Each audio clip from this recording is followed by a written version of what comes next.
There's confusion now over the time limits for those in quarantine versus isolation, whether it should be 2 weeks or just 10 days. News 8's Heather Hope talked to a doctor to help clear things up for us. And there is a different timeline for those on quarantine and those in isolation.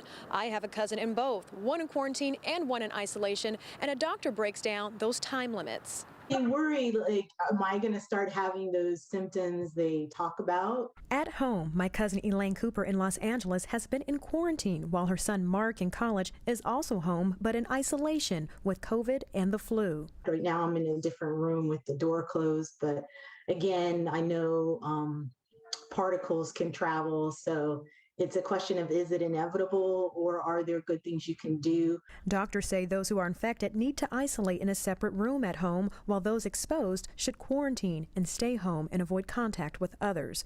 But for how long? And what if you're the sick person's caregiver? People are generally most infectious kind of at that starting period, right when they develop symptoms. UCSD Assistant Clinical Professor Dr. Shira Abeles says those with COVID isolate for 10 days, but those in quarantine may be in it for at least 14 days. But in general, right now, it is 10 days from start of symptoms to the end of symptoms, because we know you have a lot of virus that you're shedding and you're quite contagious and extremely contagious with Omicron in that beginning. Dr. Abeles says someone could be spreading the virus for 5 to 7 days. They can come out of isolation on day 11 if they no longer have symptoms. A quarantine person with no symptoms could also be done sooner if they are vaccinated and get tested. There are some people who do test during that time and may be able to have their quarantine shortened to 10 days if they can test negative and continue to have no symptoms. For those who are immunocompromised, time in isolation gets extended.